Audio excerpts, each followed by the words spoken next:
My daughter threw my house keys on the counter like she owned the place and announced that she expected breakfast ready at 5 a.m. tomorrow for her new husband who likes everything his way. 24 hours later, I was setting their alarm for 4 a.m., but the surprise I had planned for their morning coffee was going to give them a wake-up call they'd never forget. Let me tell you how we got to that moment because what happened next changed everything. Where are you watching from today? Drop your location in the comments below and hit that like and subscribe button. My name is Patricia Whitmore and at 52, I thought I'd seen every possible way my daughter could disappoint me. Boy, was I wrong about that. It was a Tuesday in late August when Sophia showed up at my Malibu beach house with her brand new husband, Derek, 3 massive suitcases, and an attitude that could have powered the entire Pacific Coast Highway. I was enjoying my morning coffee on the deck, watching the waves roll in, when I heard a car door slam hard enough to wake the dead. Through the glass doors, I could see my 28-year-old daughter marching up the wooden steps with a man I'd never met trailing behind her like a well-dressed shadow. "Mom," she called out, not bothering to knock before pushing through my front door. "We're here." Here for what exactly? I hadn't invited anyone. The last time we'd spoken was 3 weeks ago when she'd hung up on me for suggesting that getting married to someone she'd known for 6 months might be a bit hasty. "Sophia," I said, walking in from the deck with my coffee still in hand. What a surprise. She was already dragging luggage toward the guest staircase, her new husband standing awkwardly by the door like he wasn't sure he was supposed to be there. Smart man. I thought he shouldn't be. "Derek, this is my mother, Patricia." "Mom, this is Derek, my husband." She said it with that emphasis people use when they want to make sure you understand they've made a life-changing decision without consulting you. Derek stepped forward with what I had to admit was a charming smile and extended his hand. "Mrs. Whitmore, it's wonderful to finally meet you. Sophia talks about this place constantly." "Does she?" I shook his hand, noting the expensive watch and the custom-tailored shirt. "And what brings you both to my little sanctuary?" "Unannounced. We're on our honeymoon," Sophia announced as if that explained everything. "We wanted somewhere peaceful and private. Plus, hotels are so impersonal, don't you think?" I looked around my living room, which was definitely not set up for unexpected house guests. My yoga mat was still rolled out from my morning routine. There were paintbrushes soaking in a coffee mug from yesterday's art session, and my latest romance novel was face down on the couch right where I'd left it. "How long were you thinking of staying?" I asked, though I suspected I wasn't going to like the answer. "Just a few days," Derek said quickly, shooting a look at Sophia that I didn't miss. "Maybe a week," Sophia corrected. "We haven't really decided." "That's the beauty of being spontaneous, right, Mom? You always said life was about embracing the unexpected." I had said that back when she was 16, and afraid to try out for the school play. I hadn't meant it as permission to treat my home like a free hotel 36 years later. "Of course," I said, because what else could I say? "Let me show you to the guest room." As I led them upstairs, I caught Derek looking around with the sort of appreciation that comes from knowing property values. The beach house had been my sanctuary for the past 5 years, ever since my divorce from Sophia's father. It was modest by Malibu standards, but still worth more than most people's retirement funds. "This is beautiful, Mrs. Whitmore," Derek said genuinely. "You have incredible taste." "Thank you." I opened the guest room door, noting that I'd need to change the sheets and clear out the boxes of Christmas decorations I'd been storing on the bed. I wasn't expecting company, so give me a few minutes to make it habitable. "Don't go to any trouble, Mom," Sophia said, already bouncing on the mattress to test it. "We're just happy to be here." Happy, right? That afternoon, while they went for a walk on the beach, I prepared the room properly and tried to figure out why this visit felt different from Sophia's usual dramatic entrances into my life. Maybe it was the way Derek had looked at the house, or maybe it was the fact that she'd gotten married without even telling me, but something was definitely off. By dinner time I had my answer. Derek excused himself to take a phone call, and Sophia helped herself to a glass of my good wine without asking. "Mom, I need to talk to you about something," she said, settling onto my couch like she owned it. "I'm listening." Derek and I, we're not just here for a romantic getaway. She paused dramatically, swirling her wine. "We're here because we think it might be time for you to consider your living situation." "My living situation." I kept my voice level. though something cold was beginning to spread through my chest. You're all alone out here. What if something happened? What if you fell or had an emergency? Derek thinks, and I agree, that it might be safer for you to move into something more manageable, closer to town, maybe a nice condo. I stared at my daughter, this woman I'd given birth to, nursed through countless illnesses, supported through her rebellious 20s, and tried to love despite her selfish streak that seemed to grow wider every year. And you thought you'd just show up here and convince me to sell my house. Not sell it exactly. She took another sip of wine, avoiding my eyes. Derek has some experience in real estate investment. He thinks this property could be much better utilized if it was, properly managed. The pieces clicked into place like tumblers in a lock. The unexpected visit. The new husband with the expensive taste. The suggestion that I was too old and frail to live safely in my own home. How thoughtful of Derek to take such an interest in my welfare. I said, Mom, don't be like that. We're trying to help you. Help me what exactly? Make some smart financial decisions. You could live very comfortably on the proceeds from this place, and Derek could handle all the investment details. It would be like having your own personal financial advisor. For 28 years, I'd watched my daughter's gift for rationalization. But this was impressive, even for her. She'd married a stranger, and was now sitting in my living room, suggesting I hand over my home to him for proper management. That's incredibly generous, I said. But I'm quite happy with my current living situation. Sophia's smile tightened. Mom, you're not getting any younger. Wouldn't it be better to make these changes while you can still enjoy the benefits? Derek chose that moment to return from his phone call, his charming smile back in place. Sorry about that. Business never stops. You know how it is. Actually, I don't, I said. What business are you in, Derek? Property development, investment consulting. I help people maximize their real estate potential. How convenient. The three of us sat there for a moment, the tension thick enough to spread on toast.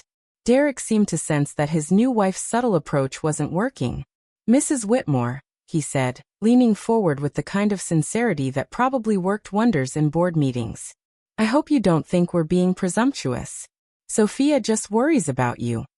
And when she told me about this beautiful property sitting here underutilized, well, for one person, it seems like a lot of house. I looked around my living room with its floor-to-ceiling windows facing the ocean. The fireplace I'd spent countless evenings reading beside the kitchen where I'd taught myself to cook for one, and discovered I actually enjoyed it. You're right, I said finally. It is a lot of house for one person. That's what makes it perfect. The next morning was when Sophia dropped the bomb that would change everything. I was making scrambled eggs for 3 when my daughter delivered the speech that revealed exactly how entitled she'd become in the 4 days since I'd become Mrs. Derek Castellano. Mom, I need to talk to you about expectations, Sophia said, not looking up from her phone while I stood at the stove like hired help. What kind of expectations? Derek was seated at my kitchen counter reading financial news on his tablet, and occasionally making little humming sounds at whatever he was discovering about market trends. He'd been doing that since yesterday, treating my home like his personal office space. Well, since we're staying here, I think it's important to establish some ground rules. Sophia finally looked up, and I saw that expression I remembered from her teenage years when she was about to announce something I wouldn't like. Ground rules, I repeated, flipping eggs that were starting to smell better than this conversation was going. Derek has very specific requirements for his morning routine. He's an early riser. Likes to get his day started right. Quality nutrition, quiet environment for his morning calls with the East Coast. I glanced at Derek, who was nodding along like his wife was discussing something perfectly reasonable, instead of treating my house like a luxury hotel where the staff could be instructed. That sounds like Derek's problem to solve, I said pleasantly. Actually, Mom, I was hoping you could help with that. Sophia's voice took on that wheedling tone that used to work when she was 7, and wanted an extra bedtime story. Since you're always up early anyway, and you love to cook. I love to cook for myself on my schedule. Derek looked up from his tablet with a smile that probably cost him thousands in dental work. Mrs. Whitmore. What Sophia is trying to say is that we'd be incredibly grateful for any assistance you could provide as the host. Host, as if I'd invited them to come disrupt my peaceful existence, and then start making demands about breakfast service. I see, I said, turning back to my eggs before I said something that would reveal exactly how I was feeling about their attitude. It doesn't have to be anything elaborate, Sophia continued, apparently taking my silence as agreement. Just something ready by 5 a.m. Derek likes his coffee strong, no sugar, and maybe some eggs Benedict or fresh fruit. Nothing too complicated. 5 a.m. She wanted me to get up at 4 a.m. to prepare eggs Benedict for her husband of 6 days who had the audacity to suggest my home was underutilized. Eggs Benedict, I said slowly. Or whatever you think is appropriate. You're so good at this domestic stuff, Mom. It's really one of your strengths. One of my strengths, like domestic service, was a talent I should be proud to share rather than a set of skills I developed to take care of my own home and my own life. I served their breakfast and watched Derek cut into his eggs with the precision of someone who'd never had to cook for himself. He'd probably lived his entire adult life with women eager to prove their worth by anticipating his needs. This is delicious, he said. You're quite the chef, Mrs. Whitmore. Thank you. It's really perfect training for when you move into a smaller place, Sophia added, apparently unable to let the real estate conversation go. You'll have so much more time for cooking when you don't have all this space to maintain. After breakfast, they announced they were driving into town to explore, and would be back for dinner. They said it like I'd be waiting here ready to prepare their evening meal, which I suppose from their perspective I would be. But as I watched their rental car disappear down my driveway, I wasn't thinking about dinner preparations. I was thinking about alarm clocks and exactly what kind of surprise I could prepare for Derek's 500 a.m. breakfast requirement. I spent the afternoon doing research. Not the kind Derek would expect, though. I started with my laptop looking up property records and investment companies. Derek Castano owned 3 LLCs, 2 of which had been dissolved in the past year.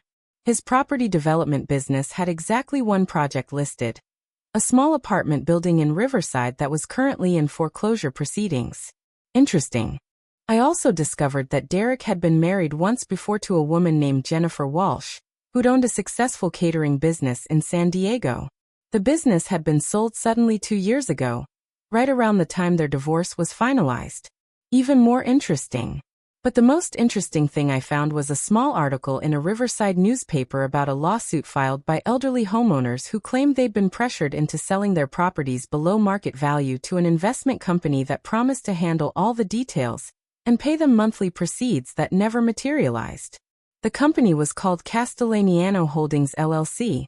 By the time Sophia and Derek returned from their town exploration, I had a much clearer picture of what they were really doing here. And I had a plan. How was your day?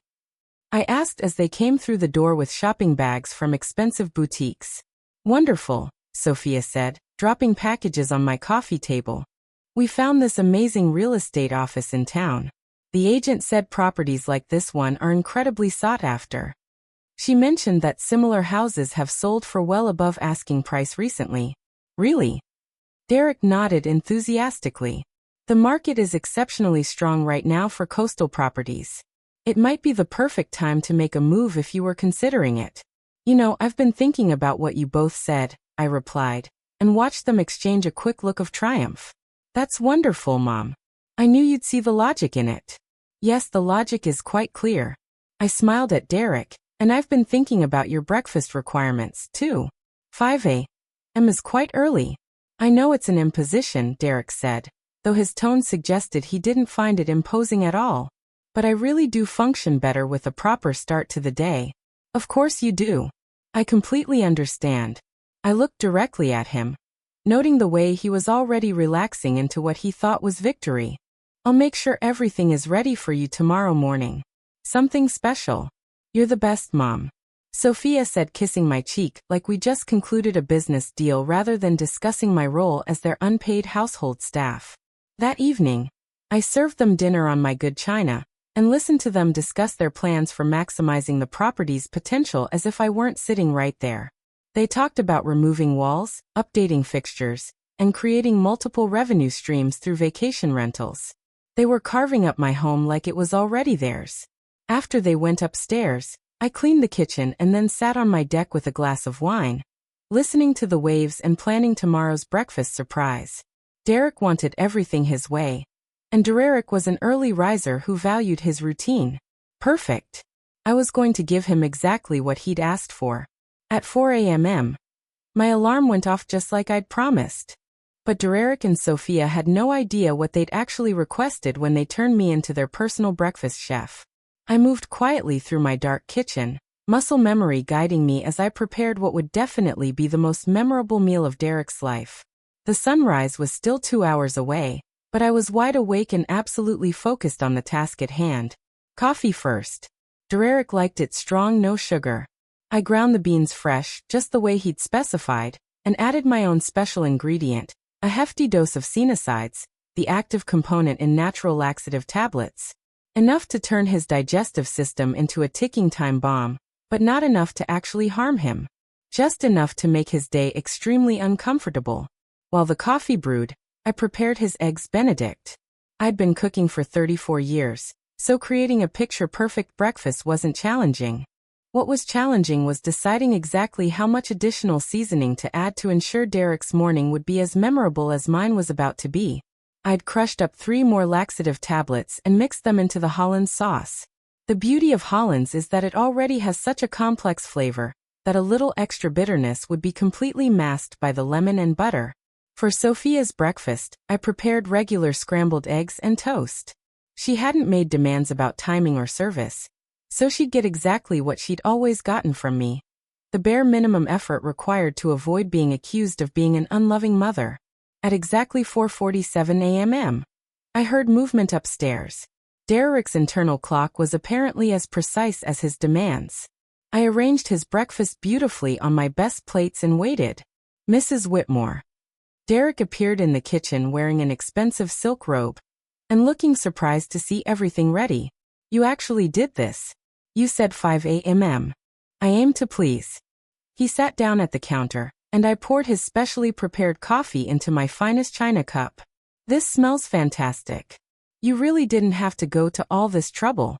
No trouble at all. I watched him take his first sip and smiled. I believe in giving people exactly what they ask for. Derek ate with the enthusiasm of someone who'd grown accustomed to having his needs anticipated and met without question.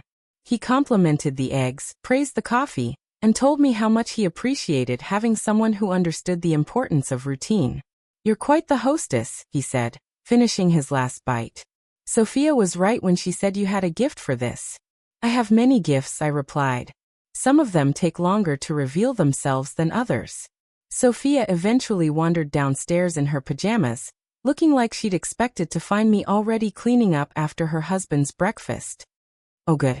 You actually did it, she said, as if there had been some question about whether I'd follow through on their ridiculous request. Of course I did it. I always do what I say I'm going to do. This is exactly what I was talking about yesterday, she continued, helping herself to coffee. You're so good at taking care of people. It's really what makes you happy, taking care of people, as opposed to having my own life, my own interests, my own schedule. According to my daughter, my highest calling was serving breakfast to her husband at dawn. I live to serve, I said, and neither of them caught the sarcasm.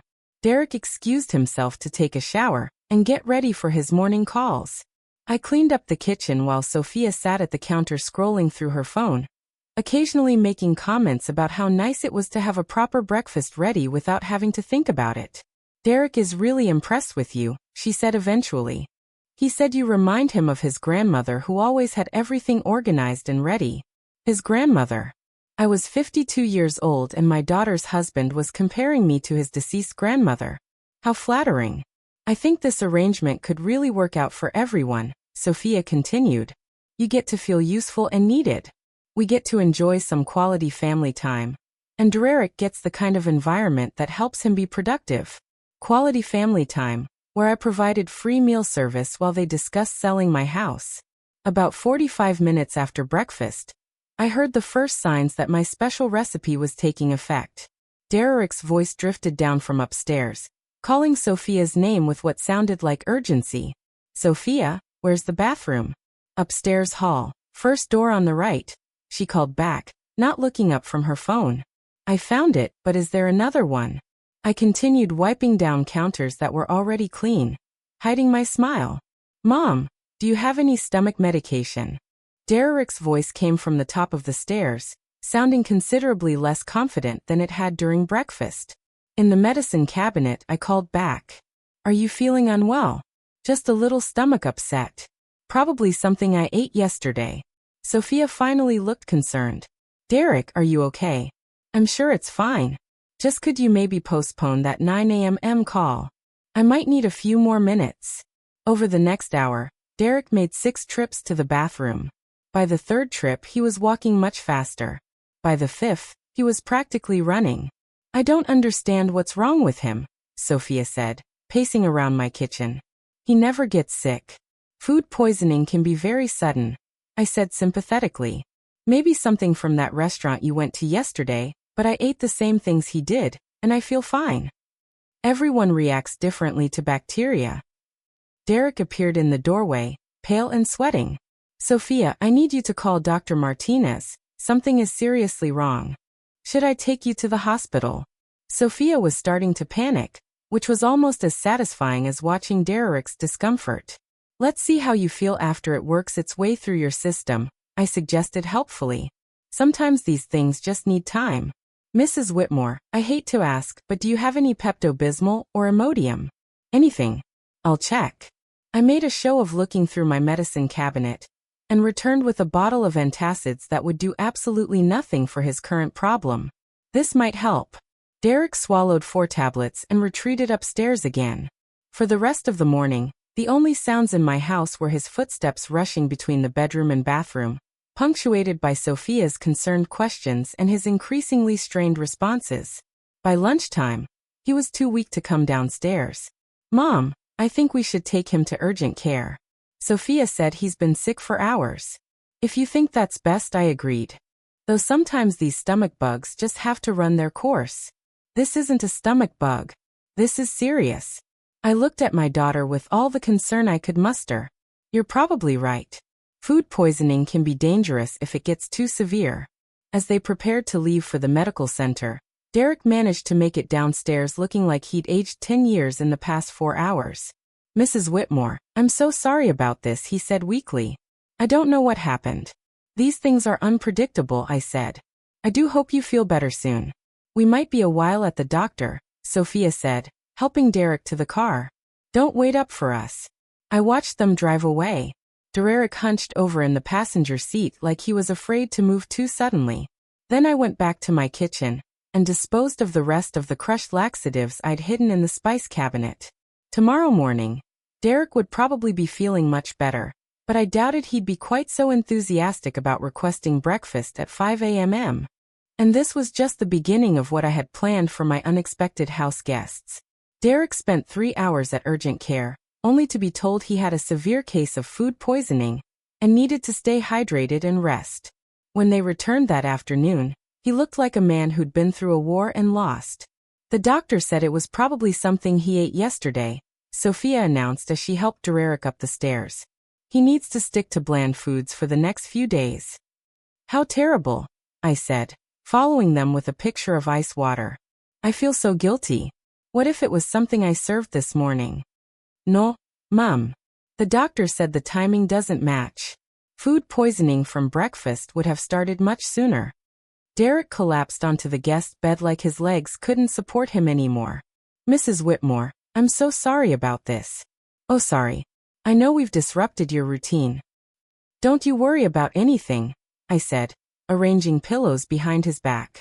Your only job is to get better. For the rest of the day, Derek stayed in bed while Sophia played nursemaid, bringing him sips of ginger ale and checking his temperature every hour. I made a simple chicken broth for dinner and served it to him on a tray, playing the concerned hostess to perfection. You're so kind, Derek said weakly. I don't know what we would have done if we were staying at a hotel. That's what family is for, I replied, noting how quickly he'd accepted the family designation when he needed care. That evening, while Derek slept fitfully upstairs, Sophia and I sat on my deck watching the sunset. I'm worried about him, she said. He never gets sick. He has this whole health routine. takes supplements, exercises every day. Sometimes our bodies surprise us.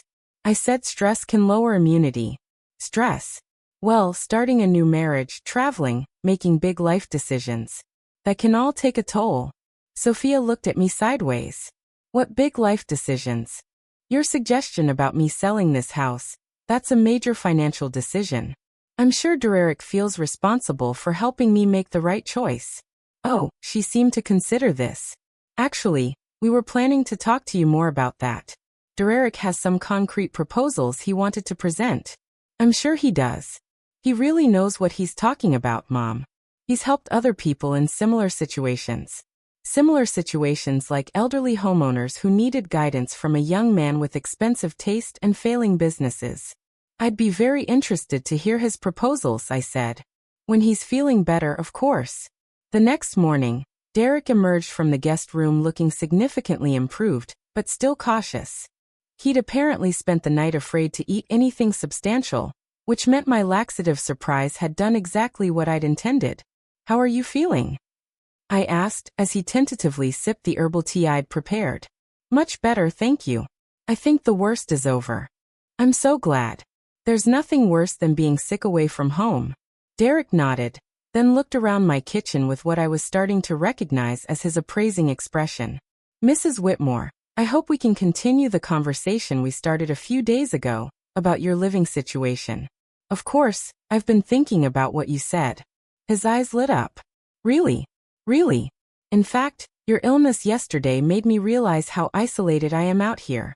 If something serious happened to me, no one would know. Sophia appeared in the doorway, still in her robe. See, Mom, that's exactly what we've been trying to tell you. Yes, you've been very persuasive. I poured Derek more tea, watching him carefully for any signs that he was planning to make breakfast demands again. Derek, you mentioned you had experience helping other people with their property decisions. Absolutely. It's actually a specialty of mine, helping seniors transition from large properties they can no longer maintain to more appropriate living situations. Seniors, I was 52 and he was talking about me like I was ready for assisted living. And you handle all the financial details, everything. The property assessment, market analysis, sale negotiations, investment strategy for the proceeds. My clients don't have to worry about any of the complicated aspects. Your clients, I repeated. How many people have you helped with this kind of transition? Derek exchanged a quick glance with Sophia. Several. In fact, I just completed a successful transition for a lovely elderly woman in Riverside who was struggling to maintain her family home. The lovely elderly woman whose house was now in foreclosure proceedings. That sounds perfect, I said. I'd love to hear more details about how the process works. Well, first we'd need to do a proper assessment of the property value. Then we'd look at your current financial situation, debts, expenses, that sort of thing. After that, I can present you with several options for maximizing your return on investment. And you'd handle the sale directly through my company.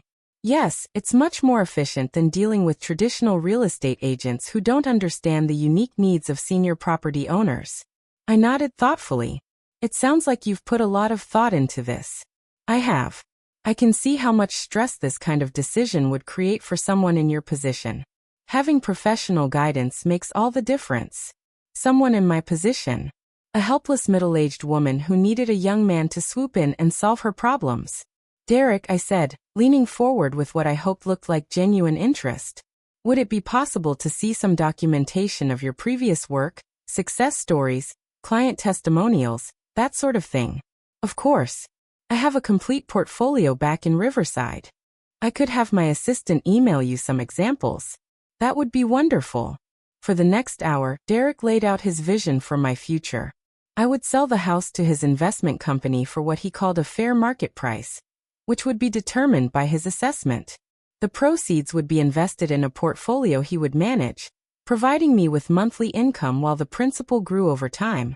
I would move to a small condo in a senior community where I wouldn't have to worry about maintenance or security. Derek would handle all the financial details for a modest management fee. It was a beautiful plan for Derek. This all sounds very professional, I said when he finished his presentation. I'm impressed by how thoroughly you've thought this through. I believe in being prepared. Derek said the real estate market can be volatile, so timing is crucial. And you think now is the right time? Absolutely.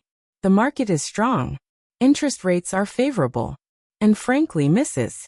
Whitmore, you're at the perfect age to make this transition before you're forced to by circumstances. Forced to by circumstances like a health crisis or financial emergency that would leave me vulnerable to exactly the kind of pressure he was applying right now. I appreciate your concern for my welfare, I said. It's touching to see how much you care about my future security. Derek beamed, apparently convinced that he'd successfully manipulated a lonely middle-aged woman into handing over her most valuable asset. But Derek had no idea that while he was recovering from his mystery illness yesterday, I'd been making some phone calls of my own. To the elderly woman in Riverside, whose house he'd helped her sell, to his ex-wife in San Diego, to a very interesting private investigator who specialized in real estate fraud. Derek thought he was closing in on his next victim. What he didn't realize was that I'd been setting a trap, and he was about to walk right into it. Derek, I said, standing up from the kitchen table, I think I'm ready to move forward with your proposal. The look of triumph that flashed across Derek's face when I agreed to his proposal was almost worth the week of listening to him treat my house like his personal resort. That's wonderful news, Mrs. Whitmore, he said, already reaching for his phone. I can have my team start the assessment process as early as tomorrow. Actually, I said, raising a hand to stop him, I'd like to invite some other people to be part of this decision. You know how complicated financial matters can be for someone my age. Derek's smile faltered slightly. Other people? Well, my attorney for one and my financial advisor. I'm sure you understand. A decision this significant requires proper legal review. Sophia looked confused. Mom, I didn't know you had a financial advisor. Oh yes, Harold Manning. He's been managing my investment since the divorce. Very conservative approach, but he's kept me quite comfortable. I smiled at Derek. I'm sure you two will have a lot to discuss about investment strategies. Derek was nodding, but I could see the wheels turning behind his eyes. The presence of actual financial professionals would complicate his carefully crafted sales pitch. Of course, he said, I always recommend that my clients get independent verification of any proposals. It's just good business practice. I knew you'd understand. Oh, and I've also invited Jennifer Walsh to join us. The color drained from Derek's face so quickly, I thought he might faint. Jennifer Walsh. Yes, your ex-wife. Such a sweet woman. We had the most interesting conversation yesterday while you were recovering. Sophia looked back and forth between us. Derek, you talked to his ex-wife. Why would you do that? Just doing my due diligence, I said cheerfully. When someone is offering to help me manage my financial future, I like to understand their background thoroughly. Derek had gone completely silent, staring at me like I just pulled a gun on him. Jennifer had such fascinating stories about your business practices, I continued, especially regarding her catering company, the one that was sold so suddenly right before your divorce. Mrs. Whitmore, Derek said carefully, I think there may have been some misunderstandings in whatever conversation you had with my ex-wife. Oh, I don't think so. She was very clear about how you convinced her to put her business up as collateral for some property investments that didn't work out quite as planned. Sophia was looking increasingly alarmed. Derek, what is she talking about? It's complicated, honey. Jennifer and I had some business disagreements during our marriage. She's still bitter about the divorce. Is she bitter about the bankruptcy too? I asked. Or just about losing her life's work to cover your failed real estate ventures? Derek stood up abruptly, his chair scraping against my kitchen floor. I think there's been a serious miscommunication here. I don't think so at all. In fact, I think the communication has been perfectly clear. I looked directly at him. You've been very transparent about your intentions, Derek. You want to help me sell my house to your investment company, manage the proceeds through your financial services, and move me into a situation where I'm completely dependent on your expertise. That's not how I would characterize it. How would you characterize it? I'm trying to help you make a smart financial transition, the same way you helped Eleanor Patterson in Riverside. This time Derek actually stepped backward. How do you know about Eleanor? Oh, we've become quite friendly. She's very interested in meeting you again. Actually, something about wanting to discuss why her monthly payments stopped coming, and why her house is now in foreclosure proceedings. Sophia was staring at her husband with growing horror. Derek, what the hell is going on? Sophia, your mother has been listening to lies from people who don't understand legitimate business practices. Legitimate business practices, I repeated. Is that what you call convincing elderly homeowners to sell their properties below market value to your investment company, then failing to provide the promised monthly payments? Those are complicated financial instruments. Sometimes market conditions. Sometimes con artists get caught, I interrupted. And sometimes their new wives discover that they've married a fraud. Derek's mask of charm was completely gone now, replaced by the cold calculation I'd suspected was underneath all along. You have no idea what you're talking about, he said. And you have no proof of anything inappropriate. Actually, I have quite a bit of proof. Harold Manning, my financial advisor, is also a forensic accountant. He's been very interested in reviewing the financial records for Castellano Holdings LLC. Derek went completely still. You don't have access to those records. No, but the state of California does, especially when multiple complaints have been filed about fraudulent business practices. I walked to my kitchen counter and picked up a manila folder I'd placed there that morning. Would you like to see the complaint I filed yesterday with the State Attorney General's office? You did what? Filed a detailed complaint about a pattern of elder fraud targeting homeowners along the coast. I included Eleanor Patterson's documentation, Jennifer's testimony about your business practices, and a fascinating analysis of how your investment schemes actually work. Sophia sank into her chair. Mom, are you saying Derek is some kind of criminal? I'm saying Derek is a con artist who specializes in targeting women he thinks are vulnerable and isolated. I opened the folder and pulled out several documents. Women like his ex-wife who trusted him with her business. Women like Eleanor Patterson, who thought she was making a smart financial decision. Women like me, who he assumed would be grateful for male guidance and financial protection. Derek was edging toward the kitchen door, but I wasn't finished. The beautiful part of your plan, Derek, was how you used my own daughter to get close to me. Marry the woman with access to the target, convince her that she's helping her mother, and exploit the family relationship to bypass normal suspicion. Sophia, we need to leave now. But Sophia was staring at him with dawning realization. The quick wedding. You wanted to get married before meeting my mother. You said it was romantic, but you were establishing legal cover. Sophia, don't listen to her. She's a paranoid old woman who's been. I'm 52, Derek. Not old, not paranoid, and definitely not helpless. I stood up holding the folder. I'm also not someone who can be intimidated by a failed real estate developer with a pattern of defrauding women. Derek made a break for the door, but I wasn't trying to stop him. I wanted him to run. The California State Police will be very interested in your travel patterns. I called after him. Especially since you're now officially under investigation for elder fraud. He turned back for a moment, his handsome face twisted with rage. You have no idea who you're dealing with. Actually, Derek, I know exactly who I'm dealing with. The question is whether you know who you tried to con.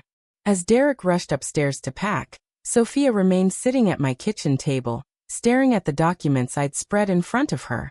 Mom, she said quietly. Did I really bring a criminal into your house? You brought someone who saw you as a tool to get access to me and my property. The criminal part was just his method. I thought he loved me. He might have, but he loved the idea of my real estate more. What happens now? I looked at my daughter, this woman who'd spent the past week treating me like hired help while her husband planned to steal my home. Now you decide whether you're going to be part of the solution or part of the problem. Upstairs, we could hear Derek slamming drawers and shouting into his phone. He was probably calling a lawyer or maybe warning other potential victims. But it was too late for Derek. The trap had been set, and he'd walked into it completely. The only question now was what Sophia was going to do when she realized her week-old marriage was about to become evidence in a fraud investigation. Derek was gone within 20 minutes, speeding away in their rental car like the house was on fire, which from his perspective it probably was.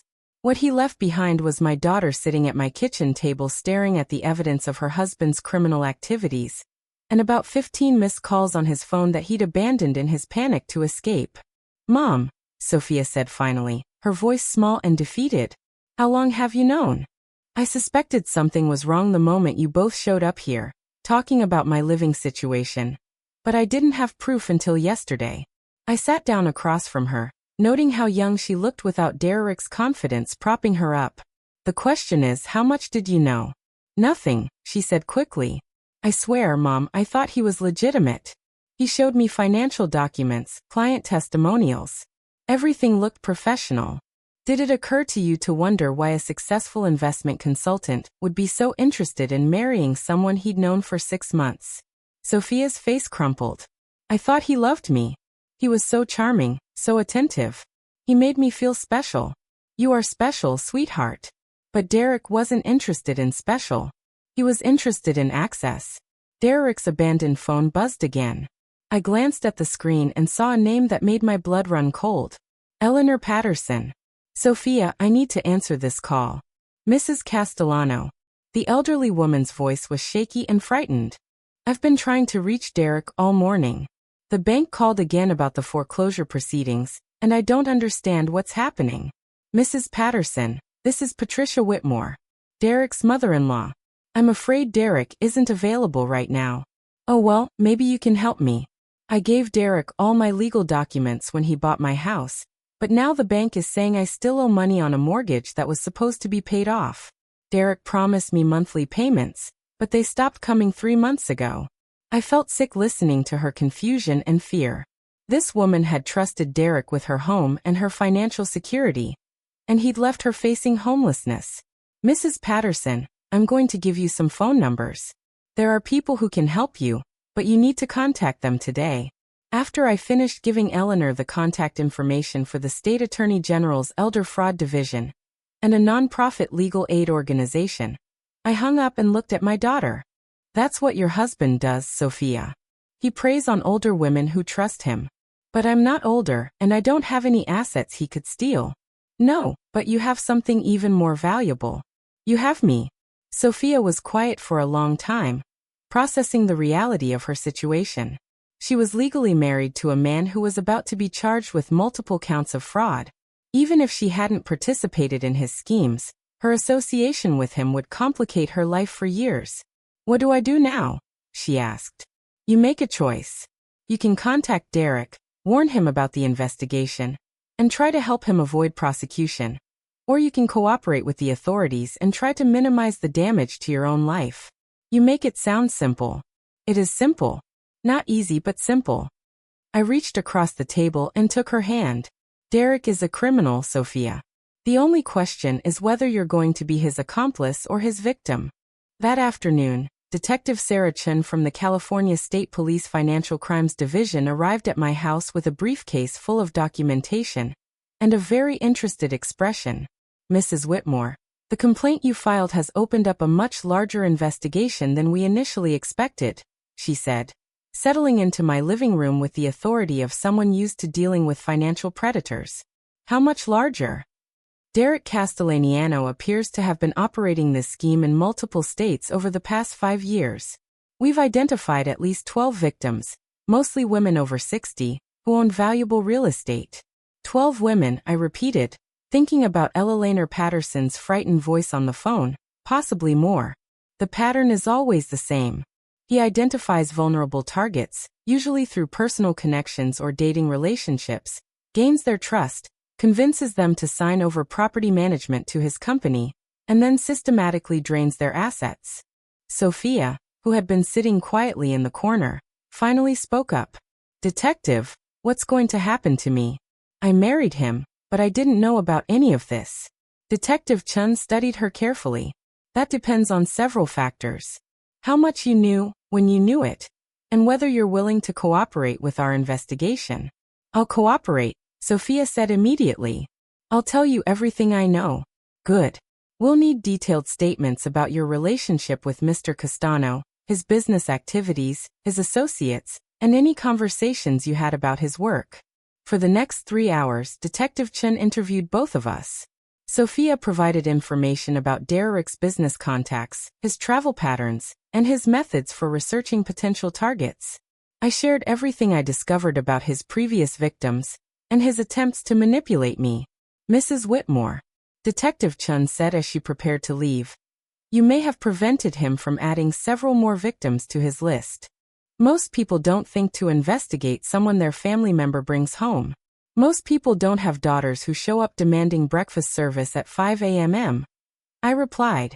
After the detective left, Sophia and I sat on my deck watching the sunset. Both of us emotionally exhausted from the day's revelations. Mom, I owe you an enormous apology, she said finally. For bringing him here, for the way we treated you, for everything. You owe me more than an apology, Sophia. You owe me an explanation of how you could watch your husband treat me like hired help and think that was acceptable. I know. I was so caught up in feeling important, in being married to someone successful, that I lost sight of what was right. You've always had a tendency to get caught up in appearances, I said. But this time, your poor judgment brought a predator into my home. How do I make this right? I looked at my daughter, this woman who'd spent her entire adult life making impulsive decisions, and expecting other people to clean up the consequences. You start by taking responsibility for your choices and their impact on other people. And then you figure out who you want to be when you're not trying to impress someone who is using you. That evening, Derek finally called. Not my number, but Sophia's. She looked at me before answering, and I nodded. Put it on speaker, I said. Sophia, thank God. Derek's voice was tight with panic. Are you okay? Where are you? I'm still at my mother's house, Derek. Where are you? I'm in Nevada. Listen, baby. Your mother has been telling lies about me to the police. She's trying to cause problems for us. What kind of problems, Derek? She filed some kind of false complaint claiming I defrauded people. It's completely fabricated, but I need to stay away until my lawyer can sort it out. Derek, Sophia said carefully. I talked to Eleanor Patterson today. Silence. Derek, she told me about her house, about the missing payments. She told me about the foreclosure. Sophia, that's a complicated business situation. There were market conditions that Derek, I said leaning toward the phone. This is Patricia. I think you should know that your wife has decided to cooperate with the police investigation. Sophia, don't listen to her. She's a vindictive old woman who's trying to destroy our marriage. Our marriage destroyed itself when you used it to commit fraud, Sophia replied. And I felt a surge of pride at the strength in her voice. Sophia, please. I love you. We can work through this. No, Derek, we can't. I'm filing for divorce. She hung up and turned off her phone. That felt good, she said, surprising both of us. Good. It should. As we prepared for bed that night, Sophia helped me secure all the doors and windows. Derek was desperate now, and desperate people make unpredictable choices. But I wasn't worried. Derek had spent a week thinking he was manipulating a helpless middle-aged woman. He had no idea that this helpless middle-aged woman had been 3 steps ahead of him from the beginning. Tomorrow, he'd discover just how far ahead I'd been. Derek's second mistake was underestimating how thoroughly I'd documented every aspect of his stay at my house. His first mistake was trying to con me in the first place, but he wouldn't fully understand that until much later. The next morning, while Sophia slept in, I was on a conference call with Detective Chun, Harold Manning, my forensic accountant, and Jennifer Walsh, Derek's ex-wife, who had flown in from San Diego specifically to testify against him. Patricia, the evidence you've gathered is extraordinary, Jennifer said through the speaker. I wish I'd had someone like you watching out for me when Derek was destroying my business. What exactly did he do to your catering company? I asked, though I already suspected the answer. The same thing he tried to do to you. He convinced me to use the business as collateral for what he called a sure-thing real estate investment. When the investment failed, because it was designed to fail, I lost everything. Harold Manning, who had been reviewing financial documents while we talked, cleared his throat. Mrs. Walsh, the pattern we're seeing suggests that Derek's investment failures weren't accidental. He was systematically moving assets from his victims' accounts into offshore holdings that he controlled. You mean he was stealing money on purpose? I mean, he was running a sophisticated embezzlement operation disguised as legitimate investment services. Detective Chen's voice was grim. We've traced similar patterns with all 12 of his known victims. The good news is that we now have enough evidence to issue federal charges. The bad news is that most of the stolen money has been moved beyond our immediate reach. What about Derek's current location? I asked. We have people watching the Nevada border, and his credit cards are being monitored. He can't stay hidden indefinitely. After the call ended, Sophia came downstairs looking like she hadn't slept much. Any news? Your husband is officially a federal fugitive, I said, pouring her coffee. The FBI issued a warrant this morning. So it's really over. The criminal part is just beginning. Derek will be caught, prosecuted, and hopefully sent to prison. But the personal part, dealing with being married to a con artist, that's going to take time. Mom, can I ask you something? Of course. When did you know for certain that Derek was a fraud? I thought about that question while scrambling eggs for our breakfast. Honestly, the moment he suggested I needed help managing my own life, men like Derek always reveal themselves by assuming women are helpless. But I fell for it completely. You fell for the charm. That's different. I plated her eggs and sat down across from her. Derek is very good at making people feel special, important, needed. It's not stupidity to want those things. Then why didn't you fall for it? Because I've spent the past 5 years learning to live with only my own opinion of myself. When someone shows up telling me I need their guidance, my first instinct is suspicion, not gratitude. Sophia was quiet for a moment, processing this. I've never lived alone. I've always had roommates or boyfriends or someone else making decisions with me, which is exactly what Derek was counting on. That afternoon, my peaceful morning was interrupted by the sound of a car in my driveway. But it wasn't Derek returning. It was a black sedan with government plates. Mrs. Whitmore. A tall man in a suit approached my front door. I'm Agent Martinez with the FBI Financial Crimes Task Force. We need to talk to you about Derek Castellano. Agent Martinez was accompanied by a woman who introduced herself as Agent Kim, and they both had the serious demeanor of people who dealt with high-stakes financial crimes. Derek contacted you last night, correct? Agent Martinez asked, settling into my living room with a digital recorder. He called my daughter's phone. We have the conversation recorded if you need it. Agent Kim leaned forward. Actually, we'd like you to consider making another call to him. What kind of call? Derek is increasingly desperate. His offshore accounts have been frozen. His known associates are under surveillance, and he's running out of resources. We think he might try to return here to retrieve something he left behind. He left behind a cell phone and some clothes. Nothing valuable. Are you sure? Agent Martinez pulled out a tablet and showed me a photo. Does this look familiar? It was a picture of my guest bedroom, but focused on a corner I hadn't paid much attention to. Behind the decorative plant near the window, something small and metallic was visible. What is that? We believe it's a portable hard drive containing financial records and client information for his entire operation. If we're right, that device contains evidence of crimes in multiple states and possibly internationally. I stared at the photo. Derek had hidden evidence of his fraud ring in my own house. We need to recover that drive, but if we simply raid your property, Derek will know we found it. We'd prefer to let him come back for it himself. You want to use my house as bait. We want to give Derek an opportunity to incriminate himself further, while attempting to destroy evidence. Sophia, who had been listening from the kitchen doorway, stepped forward. Agents, my mother has already done enough to help with this investigation. Asking her to put herself in danger is unreasonable. Mrs. Castellano, Agent Kim said, Derek is facing federal charges that could put him in prison for 20 years. He's desperate enough to do anything to avoid prosecution. Whether we set a trap or not, he may come back here anyway. But if we set a trap, I said slowly, you'll be ready for him. Exactly. I looked at the photo again, thinking about Eleanor Patterson's frightened voice on the phone and Jennifer Walsh's destroyed business. Derek had spent years systematically destroying women's lives for profit. What would I need to do? Agent Martinez outlined their plan. I would call Derek and tell him that Sophia had left, that I was alone and frightened, and that I wanted to make a deal.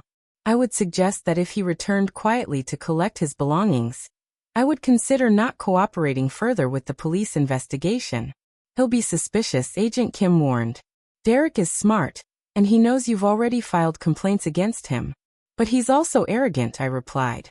And arrogant men often believe they can talk their way out of situations that would terrify normal people. There's one more thing, Agent Martinez said. We'll need you to wear a wire during any conversation with Derek, and you'll need to follow our instructions exactly. No improvisation, no attempts to confront him yourself. I thought about this for a moment. A week ago, I'd been enjoying peaceful mornings on my deck, reading books and painting watercolors. Now federal agents were asking me to help capture a fugitive in my own home. When do we make the call? I asked.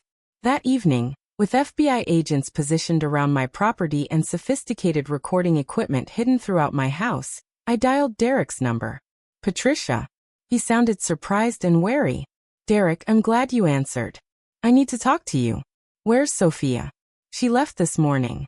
She's furious with both of us and doesn't want anything to do with this situation. What kind of situation? The police keep calling me, asking me questions about you, about your business. Derek, I'm scared. I don't understand what's happening. I could hear the calculation in his silence as he processed this information. Patricia, I know this is confusing for you, but the police are exaggerating everything because they're under pressure to make arrests. But Eleanor Patterson, the woman whose house Eleanor Patterson is a confused elderly woman who doesn't understand complex financial instruments. The police are using her confusion to build a case that doesn't exist. Even knowing Derek was lying, I was impressed by his ability to sound completely sincere. Derek, I just want this to end. I don't want to be involved in a court case or a prosecution. I just want my quiet life back. I want that, too, Patricia. And I think we can make that happen. How? I need to come back to the house to collect some things I left behind. Personal items that belong to me. If I can retrieve those items and leave quietly, this whole misunderstanding can be resolved. When? Tonight, late after the police surveillance teams change shifts. Can you make sure all the doors are unlocked? As I hung up the phone, Agent Martinez nodded approvingly. Perfect. He'll be here within 2 hours. And then Derek Castellanos' criminal career comes to an end. But I had the feeling that Derek's visit tonight was going to reveal more than just his desperation to escape justice. Men like Derek always had backup plans, and I suspected we were about to discover what his really was. Derek arrived at 2:47 a.m. And from my position at the upstairs window, I watched him approach my house like a predator returning to familiar hunting grounds. He didn't look like a desperate fugitive. He looked confident, purposeful, like a man who still believed he controlled the situation. The FBI had positioned me in my bedroom with Agent Kim while Agent Martinez and 2 other agents waited in concealed positions downstairs. My job was simple. Let Derek retrieve what he came for while the agents recorded everything. But watching Derek move through my garden with that predatory confidence, I realized the FBI didn't fully understand who they were dealing with. Derek wasn't just a con artist who'd made some mistakes. He was a career criminal who'd spent years perfecting his methods. He's coming to the front door. Agent Kim whispered into her radio. I heard Derek's key in the lock. The spare key Sophia had given him during their first day here. He'd kept it when he fled, which meant he'd always planned to return. Patricia. Derek's voice drifted up from my living room. Patricia, are you awake? I walked downstairs in my robe and slippers, playing the role of a frightened woman, grateful for his return. Derek stood in my kitchen, but something was different about him. The charming smile was gone, replaced by cold calculation. Derek, thank God you're here, I said, noting that Agent Kim was listening from the top of the stairs. I've been so scared. Have you? Derek stepped closer, and I caught a glimpse of something that made my blood run cold.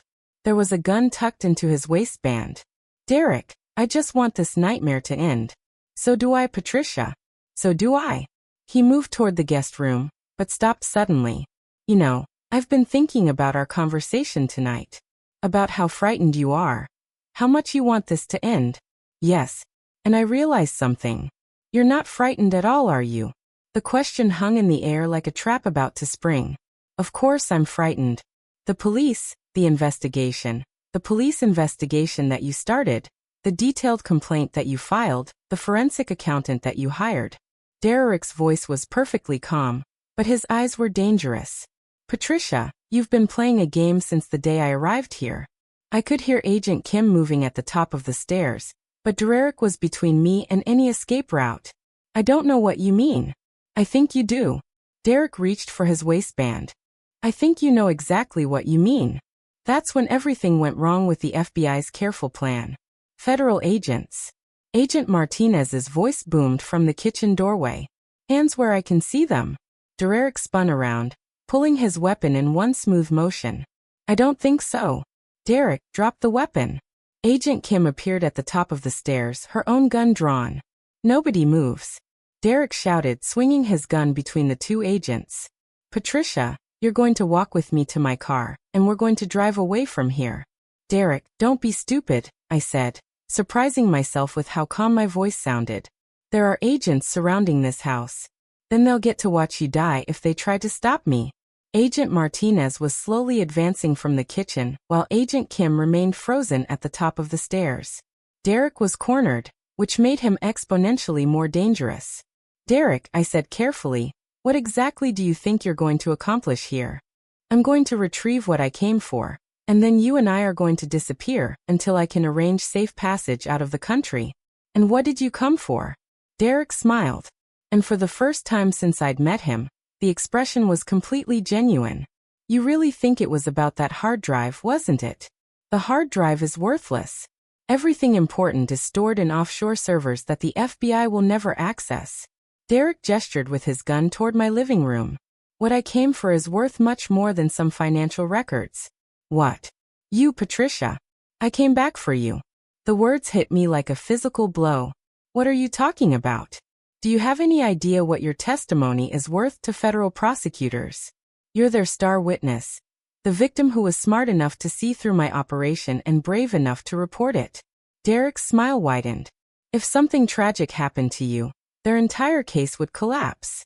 Agent Kim spoke from the stairs. Derek, you're only making this worse for yourself. Am I? Because from where I'm standing, eliminating their primary witness seems like excellent crisis management. I felt a chill spread through my chest as I realized Derek's real plan. He hadn't come back for evidence or personal belongings. He'd come back to kill me. The other victims can still testify, I said. Elderly victims with questionable memories telling stories about complex financial transactions they never understood. Derek shook his head. Without your detailed documentation and credible testimony, I could beat those charges in court. Derek, Agent Martinez called from the kitchen. You're surrounded. There's no way you're leaving this house alive if you hurt Mrs. Whitmore. Maybe not, but Mrs. Whitmore definitely isn't leaving this house alive if I don't get exactly what I want. That's when I realized something that changed everything. Derek was right about being cornered. But he was wrong about having control. Because while he'd been focused on the FBI agents and his escape plan, he'd forgotten about the one person in this room who'd been 3 steps ahead of him from the beginning. Derek, I said, stepping slightly closer to him. You're forgetting something important. What's that? You're not the only person in this room who's been planning ahead. I pressed the panic button that Agent Kim had given me earlier, but instead of triggering a standard alarm, it activated something Derek couldn't possibly have expected. Every light in my house went out simultaneously, plunging us into complete darkness. But more importantly, the electromagnetic pulse generator that Harold Manning had hidden in my basement activated, disabling every electronic device within a 50-foot radius, including Derek's gun, which contained an electronic safety mechanism. In the chaos of complete darkness and Derek's confused shouts, I heard Agent Martinez moving toward us. Derek fired twice, but the electronic firing mechanism failed both times. What the hell? Derek's voice was panicked now. Surprise, Derek, I said from somewhere in the darkness. Turns out this helpless middle-aged woman had a few more tricks than you expected. The lights came back on 30 seconds later, revealing Derek on the ground with Agent Martinez kneeling on his back while Agent Kim secured his weapon. That was not part of the plan, Agent Kim said. looking at me with a mixture of admiration and exasperation. No, I agreed. But it worked. As they led Derek away in handcuffs, he turned back to look at me one more time. This isn't over, Patricia. Yes, Derek, it really is. But as I watched the FBI car disappear down my driveway, I couldn't shake the feeling that Derek was right about one thing. This wasn't over. It was just beginning. 3 days after Derek's arrest, I discovered that catching a federal fugitive in my living room was actually the easy part. The hard part was dealing with what Derek had left behind, both literally and figuratively. Mom, you can't stay here, Sophia said for the 5th time that morning. What if Derek has associates who decide to finish what he started? We were sitting on my deck watching federal agents search every inch of my property for additional evidence. Agent Martinez had assured me that Derek's operation was sophisticated enough to potentially involve other criminals who might see me as a threat. Sophia, I'm not running away from my own home because of Derek's associates. This isn't about running away. This is about being smart. Being smart is exactly what got us to this point. I gestured toward the FBI team currently dismantling my guest room. If I'd been less smart, Derek would have succeeded in stealing my house and probably killing me. That's not exactly reassuring. Agent Kim approached us from the house, carrying a laptop bag, and wearing an expression I'd learned to recognize as significant news. Mrs. Whitmore, we need to discuss what we found in Derek's hidden files. More evidence of fraud. Evidence of something much bigger than fraud. She sat down at my patio table and opened the laptop. Derek wasn't just running investment scams. He was part of an organized network that specifically targets affluent women for what they call asset liberation. Asset liberation, systematic theft through relationship manipulation.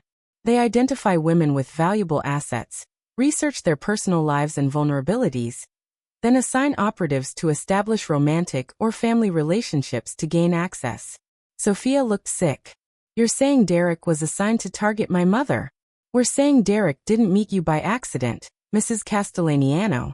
You were selected because of your relationship to your mother and her property holdings. I felt something cold settle in my stomach. How long have they been watching me?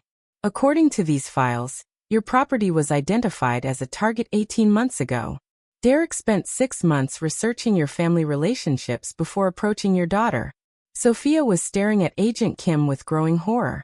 Everything about our relationship was planned. The coffee shop where you met, the activities you enjoyed together, even his interest in your hobbies. It was all carefully orchestrated based on psychological profiles they'd developed. Psychological profiles, I repeated.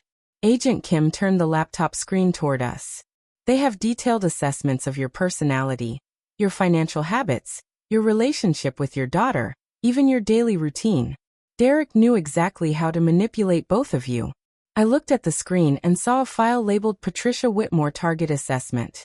Below it were subfiles, financial assets, psychological vulnerabilities, social connections, and something called elimination protocols. What are elimination protocols? I asked, though I suspected I didn't want to know. Contingency plans for what to do if a target becomes problematic. In your case, they had 3 options: discreditation, incapacitation, or termination. Termination, Sophia whispered. They were planning to kill her only if the other methods failed. But Mrs. Whitmore's resistance to Derek's initial approach triggered their escalation procedures. I thought about Derek standing in my kitchen with a gun, calmly explaining that eliminating me would collapse the federal case against him. It hadn't been a desperate decision. It had been a calculated business strategy. Agent Kim, how many other women are currently being targeted by this network? Based on what we found so far, at least 30 active operations across 12 states. 30 women who don't know they're being systematically manipulated by professional criminals. Exactly.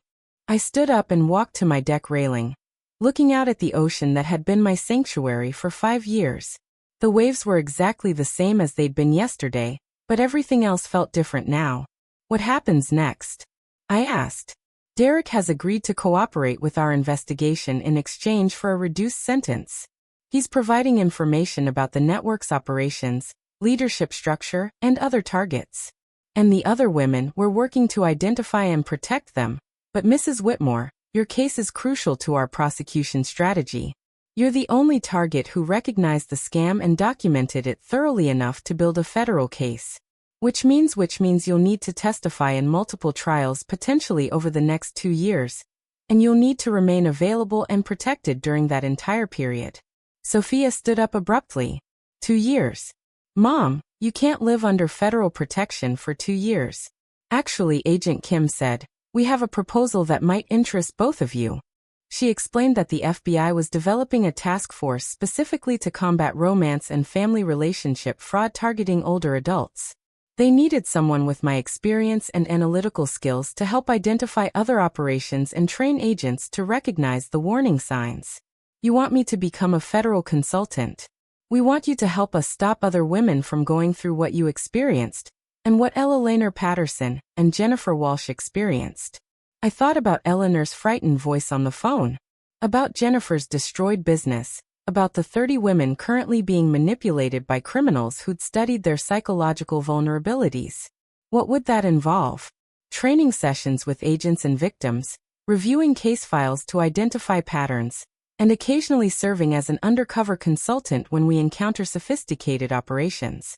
Undercover women like yourself who've survived these attacks are uniquely qualified to help other targets recognize the warning signs. Sometimes the best way to break up an operation is to have someone with your experience approach the target directly.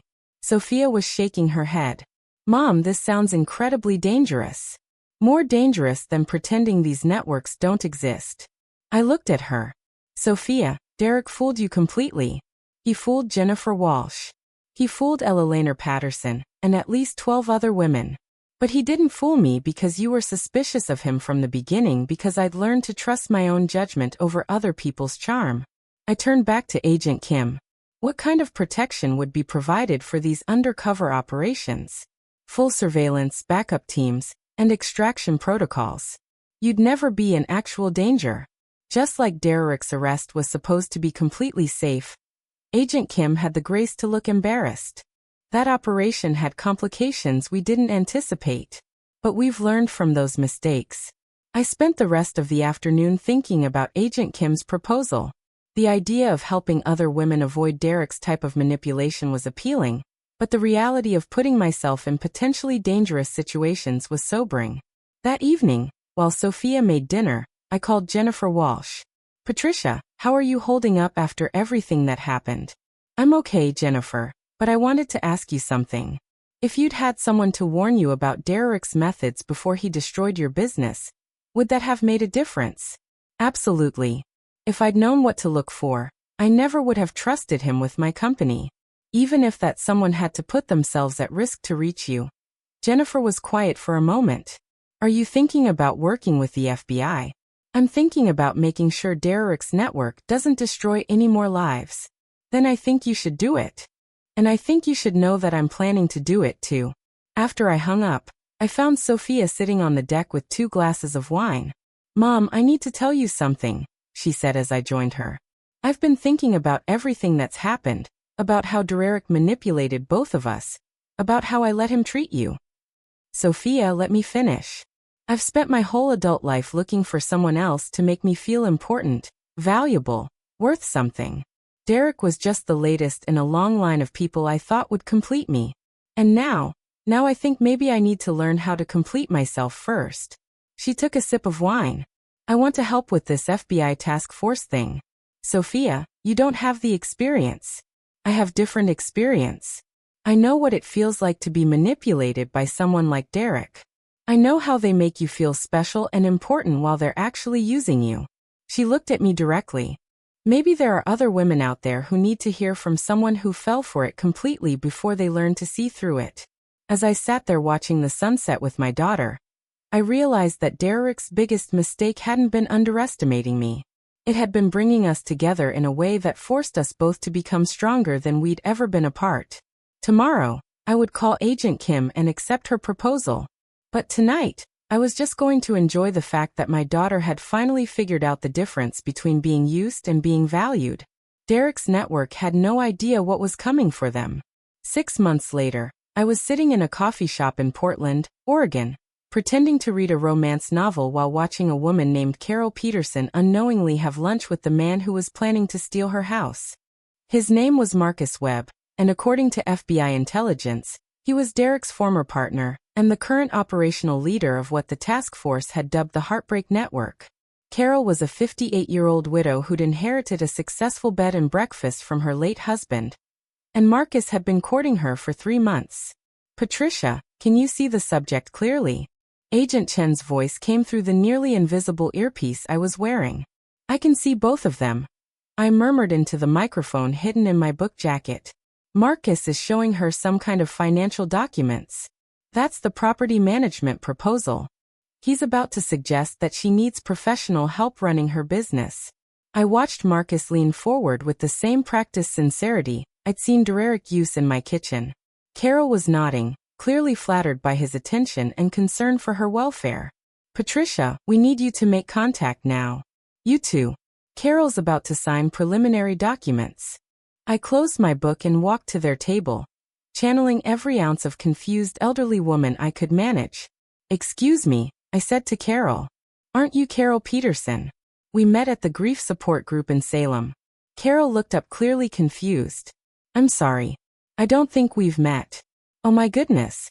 You look so much like a woman I met who was dealing with the same situation I went through." I glanced at Marcus, who was studying me with interest. A charming man convinced her to let him manage her late husband's business assets, and it turned out he was stealing everything. "I'm sorry," Marcus said smoothly, "but we're having a private business meeting." Of course. I started to turn away, then stopped. "Carol, you said your name was Carol, right? Just be careful about anyone who approaches you with investment advice too soon after a loss. These predators specifically target widows who own valuable property." "Ma'am," Marcus's voice had an edge. "Now, you're interrupting our conversation with inappropriate paranoia." "Oh, you're probably right." I smiled at him with the sweet confusion of someone easily dismissed. "I'm sure you're nothing like Derek Castellano." Marcus went completely still. "Who? Derek Castellano?" He used the same approach. Charming, helpful, very concerned about proper asset management. Of course, he's in federal prison now for elder fraud. Carol was looking back and forth between us. "Marcus, do you know this man she's talking about?" "I've never heard that name before," Marcus said, but his eyes never left my face. "Oh well, you probably wouldn't have. It was quite a scandal though. He was part of some criminal network that targeted women with valuable real estate. They'd research your property, your family situation, your psychological profile, then send someone to manipulate you into signing over control of your assets." "That sounds terrible," Carol said. And I could hear the first note of doubt in her voice. It was. Poor Ella Laner Patterson lost her entire family home, and Jennifer Walsh lost her business. I looked directly at Marcus. "Though I suppose you'd know more about Jennifer Walsh than I would." Marcus stood up abruptly. "Carol, we should continue this conversation elsewhere." "Actually," I said, sitting down in his vacant chair. "I think Carol should hear about the investigation before she signs anything." "What investigation?" Carol asked. "The FBI task force that's currently tracking at least 12 active operations targeting widows with valuable property. They have quite a sophisticated network, detailed psychological profiles, backup stories, even fake references." Marcus was edging away from the table. "Carol, this woman is clearly unstable. I think we should sit down, Marcus." Agent Chen appeared behind him, her badge visible. FBI Financial Crimes Task Force. The arrest went smoothly after that. Marcus had enough outstanding warrants that he couldn't fight extradition, and the documents in his briefcase provided evidence linking him to at least 6 other ongoing cases. "Carol," I said as Agent Chen led Marcus away, "you should know that you were never in any real danger. We've been watching this operation for months. You're with the FBI. I'm a consultant, someone who survived the same type of attack you were about to experience." Carol stared at the papers Marcus had tried to get her to sign. "I was really going to sign these, wasn't I?" "Probably. Marcus is very good at what he does, but now he won't be doing it anymore." That evening, I called Sophia from my hotel room in Portland. "How did it go, Mom?" "We prevented another victim and arrested a major player in Derek's network." I'd call that a successful day. How many does that make now? 14 prevented thefts, 7 major arrests, and about $2 million in recovered assets returned to victims. And how many more operations are still active? Too many, I admitted, but fewer every month. Sophia was quiet for a moment. Mom, do you ever regret getting involved in all this? You could have just stayed home and let Derek face justice without turning this into your life's work. I thought about Carol Peterson, who would go home tonight to her bed and breakfast instead of signing documents that would have eventually left her homeless. I thought about Ella Laner Patterson, whose house had been saved from foreclosure with recovered assets from Derek's offshore accounts. I thought about the 37 women who were currently living peacefully in their own homes, because someone had warned them before it was too late. Sophia, do you remember when Derek first suggested I needed help managing my life? Unfortunately, yes, I realized something that day. The world is full of people who assume that women like me are helpless, confused, and grateful for male guidance. Derek was just the criminal version of an attitude that's everywhere. And now I spend my time proving that we're not helpless, we're not confused, and we definitely don't need guidance from men who see our independence as a problem to be solved. Even when it's dangerous. Especially when it's dangerous. 2 days later, I was back home on my deck in Malibu, watching the waves and reading case files for the next operation. Agent Kim was arriving tomorrow to brief me on a new network operating out of Phoenix. And Sophia was driving down from Los Angeles to spend the weekend. My phone rang and I recognized the number as Jennifer Walsh. Patricia, I wanted to give you an update on the Seattle operation. How did it go? We prevented 3 more victims and identified a connection to that Miami case you worked last month. This network is even bigger than we originally thought. Good work, Jennifer. How are you holding up? Better than I expected. There's something satisfying about using Derek's own methods against his associates. After we hung up, I sat in the gathering twilight, thinking about the path that had brought me here. A year ago, I'd been a woman enjoying peaceful retirement in her beach house. Now I was a federal consultant who spent her time protecting other women from sophisticated criminals. Derek had been right about one thing. His arrest hadn't been the end of anything. It had been the beginning. The beginning of a task force that had become a model for other states. The beginning of partnerships with victim advocacy groups and elder protection agencies. The beginning of congressional hearings about romance fraud and legislative changes to strengthen prosecution tools. But most importantly, it had been the beginning of something Derek could never have anticipated. A network of women who refused to be victims. My phone buzzed with a text from Sophia. Mom, just passed the exit for your house. Can't wait to hear about Portland. Also, Agent Kim called. They want us both for the Phoenix operation. Are you up for another adventure? I typed back. Always. As I prepared for bed that night in my house, my safe, secure, protected house that no one would ever take from me, I thought about Derek in his federal prison cell. He'd spent his career assuming that women like me were easy targets, isolated and vulnerable. He'd been wrong about the isolated part too. Tomorrow, Sophia and I would start planning how to dismantle another criminal network. Next week, Jennifer Walsh and I would testify at a congressional hearing about romance fraud.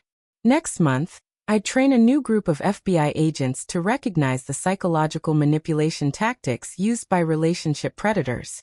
Derek had tried to steal my home. Instead, he'd given me a purpose that was bigger than any house, more valuable than any bank account, and more satisfying than any peaceful retirement could have been. Sometimes the best revenge isn't getting even. Sometimes it's becoming exactly what your enemies never expected you to become.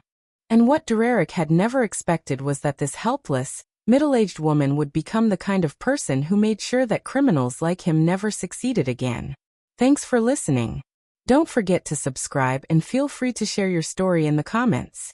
Your voice matters. Music.